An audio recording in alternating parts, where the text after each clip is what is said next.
Welcome, dear travelers of Middle-earth, to a tale veiled in wisdom and shadow, one that begins in the undying lands and echoes through the ages. Today we unravel the secretive path of Galadriel, whose forbidden knowledge shaped the very fate of Middle-earth. To understand her influence, we must trace her journey from the golden light of a man to the twilight of Lothlorien, from the rebellion of the Noldor to the war against Sauron. Let us begin. Galadriel was born in Valinor in the years of the trees, before the first rising of the sun and moon. A daughter of Finarfin and the niece of Feanor, she was among the mightiest of the Noldor. Even in her youth, she harbored an unquenchable thirst for knowledge. Yet, unlike Feanor, whose brilliance burned with reckless ambition, Galadriel's wisdom was tempered with foresight. She longed to rule a land of her own, but her dreams were not woven from arrogance alone. She wished to create a realm unmarred by the doom of her people. But when Melkor and Ungoliant destroyed the two trees of Valinor, plunging Aman into darkness, Galadriel stood at a crossroads. Feanor, in his wrath, swore the oath of the Silmarils and led the Noldor in their fateful rebellion. Galadriel did not take the oath, yet she followed the exiles into Middle-earth. It was a choice that would forever alter her destiny. She sought not vengeance, but freedom, a land where she could reign as queen. However, by departing Aman against the will of the Valar, she placed herself under the doom of Mandos, and the weight of that curse would haunt her for millennia. As the First Age unfolded, Galadriel dwelt in Doriath, where she learned wisdom from Melian the Maya. It was there that she began to perceive the deeper currents of the world. Melian, who had seen the workings of the Valar firsthand, imparted knowledge of the hidden designs of fate, the nature of Morgoth's malice, and the secret arts of preservation and concealment.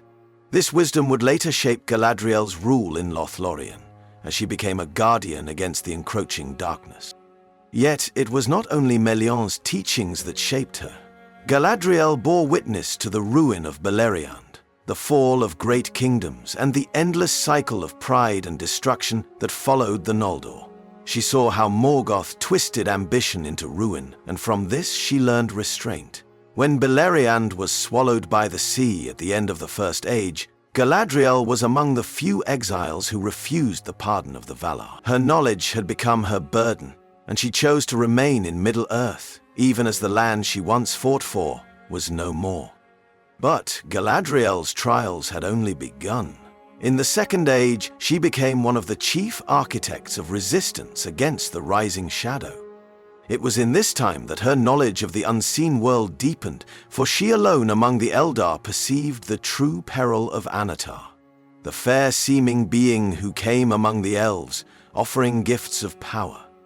Others, like Celebrimbor, were deceived, but Galadriel's wisdom, honed through ages of loss and exile, discerned the lies beneath his mask. She sought to warn the elves of Eregion, but the lure of the Rings of Power had already ensnared them.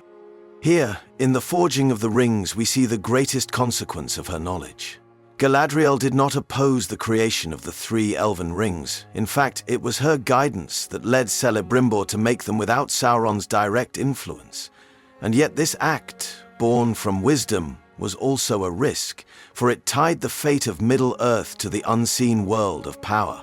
When Sauron revealed his treachery and forged the One Ring, Galadriel understood the depth of his design. She did not wield her ring, Nenya, in open defiance, but in secrecy, preserving the beauty of her realm while awaiting the moment when the tide of darkness could be turned. But what was it that made Galadriel so uniquely perceptive? Why did she alone see through Sauron's disguise?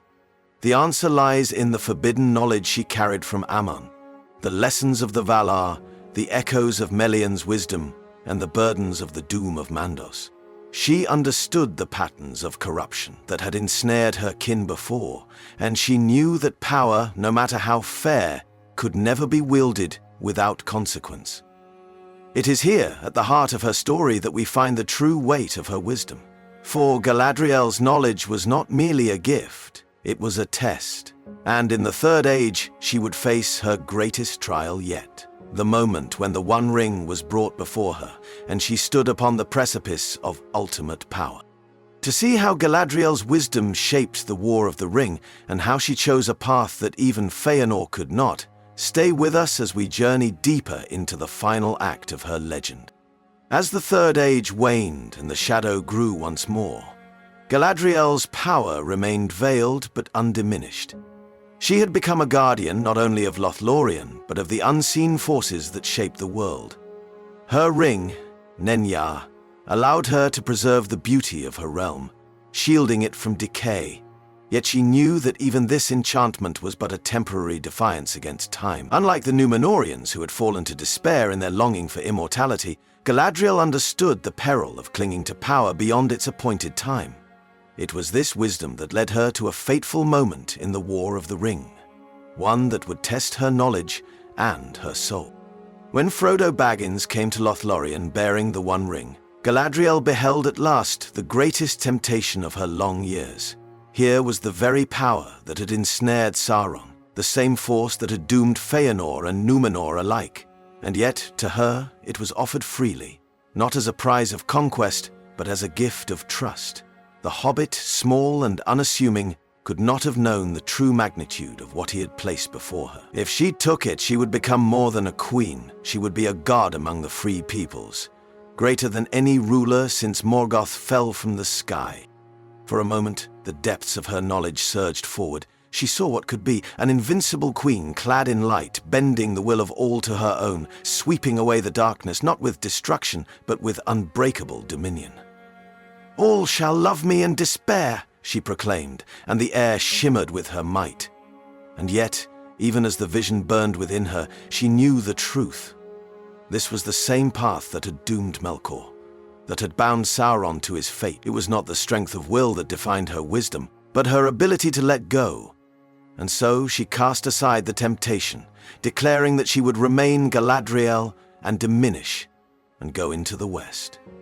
This was the culmination of all she had learned, the understanding that true power lies not in ruling others, but in the wisdom to relinquish what should not be held. The knowledge that had shaped Middle-earth was now a burden she was willing to set down. For ages she had resisted the Valar's summons, believing that her fate was bound to Middle-earth, that she had a role yet to fulfill. But in this moment, she accepted that the age of the elves was ending. The rings of power, which had long preserved her realm, would fade. The time had come to pass beyond the circles of the world. Yet her influence did not vanish with her departure. The wisdom she had imparted, her teachings to Elrond, her aid to the Fellowship, and her resistance to Sauron's designs would ripple forward into the Fourth Age. Aragorn, the last hope of the Dúnedain, had received her counsel. Arwen, who had chosen mortality, had done so with the foresight only an elf of Galadriel's wisdom could bestow. Even Gandalf, the mayor sent to Middle-earth as an emissary of the Valar, had found in her an ally whose understanding of both light and shadow was unmatched. And so, when she finally departed from Middle-earth, sailing into the West with the last of her kin, she did not do so in defeat. She had wielded forbidden knowledge, not as a weapon, but as a safeguard. She had learned the lessons that others had ignored, and in the end she chose wisdom over power, understanding over dominion. Galadriel's legacy endures not as a ruler nor as a conqueror, but as a keeper of truths that shaped the fate of all who walked under the sky of Middle-earth. Her story is a testament to the burden of knowledge and the strength it takes to lay that burden down. Even as Galadriel's ship passed beyond the sight of mortal lands, her influence remained woven into the fabric of Middle-earth. The wisdom she had carried across the ages, from Aman to Ardemard, did not vanish with her departure.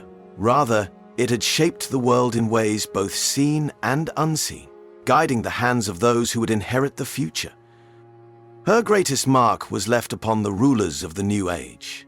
Aragorn, the King Elessar, had walked under her gaze and accepted her gifts. Not only the Elessar jewel, which symbolized renewal, but also the understanding of what it meant to bear power with humility. Where Númenor had fallen to arrogance, he would reign with the wisdom of restraint. This was Galadriel's lesson manifest in flesh and blood, a ruler who would not grasp beyond his appointed time. But even more subtly, her knowledge endured in the land itself. Though Lothlorien faded, its memory lingered in the hearts of men, inspiring the preservation of beauty and wisdom. The elven realm of Rivendell, long shaped by her kin, would not vanish overnight, nor would the teachings of the Eldar simply be forgotten. The new world would not be one of elves, but the echoes of their wisdom would remain, guiding those who would one day tell their tale. Yet, in her long years, had Galadriel been entirely free from fault? Her wisdom was profound, her foresight unmatched, but she too had been shaped by the sins of the Noldor. There were moments when her desire for dominion, however benevolent, had colored her choices.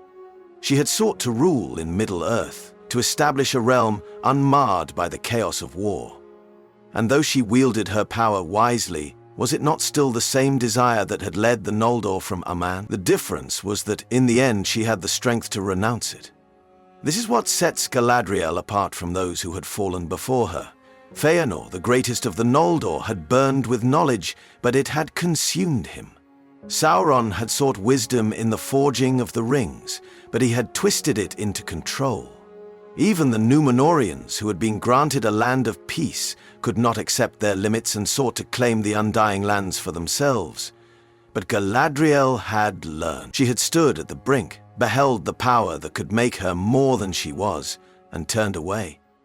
Thus, in her renunciation, she achieved the one victory that had eluded so many before her: the triumph of wisdom over desire. She had not needed a sword nor a crown to leave her mark upon Middle-earth. Her legacy was one of patience, of foresight, and of the quiet strength to let go when the time was right. So when the ship bearing her Elrond and Gandalf at last vanished beyond the horizon, it was not an ending, but a fulfillment. The knowledge she had carried, once too great a burden to relinquish, was finally set down. The world had been shaped by her wisdom, and now it would be left to those who remained to carry it forward.